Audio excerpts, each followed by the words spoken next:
Hey friend, this is Reading God's Story. It's a chronological daily Bible written for us over a 52-week reading plan. It's in the Holman Christian Standard Version, and today we are reading week 1, day 6. We're going through Genesis 10 and 11. These are the family records of Noah's sons, Shem, Ham, and Japeth.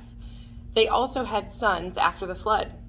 Japeth's sons, Gomer, Magog, Madai, Javan, Tubal, Meshech, and Tiras. Gomer's sons, Ashkenaz, Riphath, and Togarmah. And Javan's sons, Elisha, Tarshish, Tittim, and Dodanim.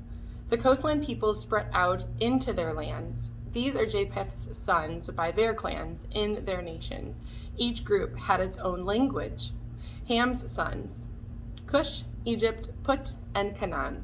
Cush's sons, Seba, Havilah, Tabta, Ramah, and Sabteka. And Ramah's sons, Sheba and Dedan. Cush fathered Nimrod, who was the first powerful man on earth. He was a powerful hunter in the sight of the Lord. That is why it is said, like Nimrod, a powerful hunter in the sight of the Lord. His kingdom started with Babylon, Erech, Akkad, and Calneh in the land of Shinar. From that land he went to Assyria and built Nineveh, Robothar, Calah, and Resen, between Nineveh and the great city Calah. Mizraim fathered Ludim, Anamim, Lehabim, Nephtahim, Palvrishim, Casluim, the Philistine came from them, and Caphtorim. It's a tough morning.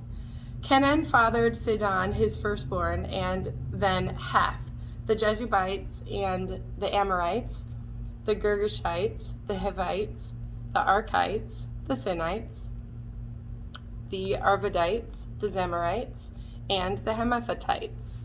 Afterwards, the Canaanite land scattered. The Canaanite border went from Sidon, going towards Gerar as far as Gaza, and going towards Sodom, Gomorrah, Admah, and Zeboy as far as Lasha. These are Ham's sons by their clans, according to their languages, each in their own lands and their nations. And Shem, Japheth's older brother, also had sons. Shem was the father of all the sons of Eber. Shem's sons were Elam, Ashur, Arpachshad, Lud, and Aram. Aram's sons, Uz, Hol, Gether, and Mash. Arpachshad fathered Shelah, and Shelah fathered Eber. Eber had 2 sons. One was named Peleg, for during his days the earth was divided. His brother was named Joktan. And Joktan fathered Almadad, Shelep, Hezremoth, Hera, Hadoram, Uzal, Diklah, Obal, Abimel, Sheba, Ophir, Hivilah, and Jobab. All these were Joktan's sons. Their settlements extended from Meshah to Sephar, the eastern hill country. These are Shem's sons by their clans, according to their languages, in their lands and their nations. These are the clans of Noah's sons, according to their family records, in their nations. The nations on earth spread out from these after the flood. At one time, the whole earth had the same language and vocabulary. As people migrated from the east, they found a valley in the land of Shinar and settled there. They said to each other, "Come, let us make oven-fired bricks." They used brick for stone and asphalt for mortar. And they said, "Come, let us build ourselves a city and a tower with its top in the sky. Let us make a name for ourselves. Otherwise, we will be scattered over the face of the whole earth." Then the Lord came down to look over the city and the tower that the men were building.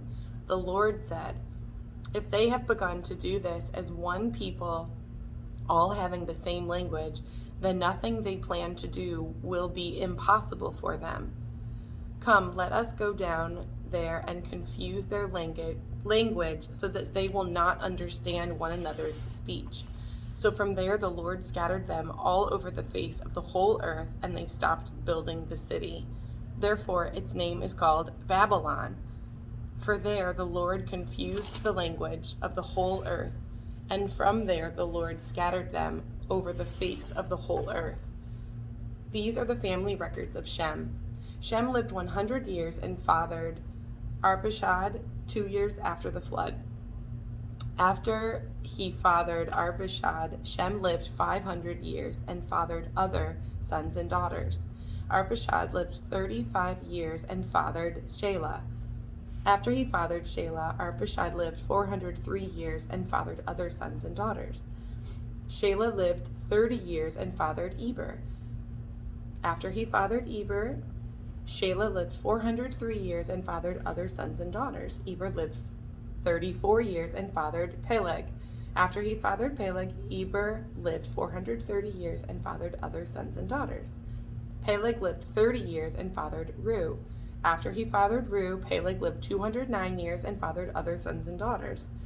Reu lived 32 years and fathered Serug. After he fathered Serug, Reu lived 207 years and fathered other sons and daughters. Serug lived 30 years and fathered Nahor. After he fathered Nahor, Serug lived 200 years and fathered other sons and daughters. Nahor lived 29 years and fathered Terah. After he fathered Terah, Nahor lived 119 years and fathered other sons and daughters. Terah lived 70 years and fathered Abram, Nahor, and Haran. These are the family records of Terah. Terah fathered Abram, Nahor, and Haran fathered Lot. Haran died in his native land in Ur of the Chaldeans during his father Terah's lifetime. Abram and Nahor took wives. Abram's wife was named Sarai, and Nahor's wife was named Milcah. She was the daughter of Haran, the father of both Milcah and Iscah. Sarai was unable to conceive. She did not have a child. Terah took his son Abram, his grandson Lot, Haran's son, and his daughter-in-law Sarai, and his son Abram's wife, and they set out together from Ur of the Chaldeans to go to the land of Canaan. But when they came to Haran, they settled there.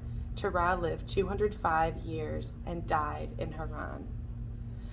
Whew. What a mouthful. I love that family tree that we went through today.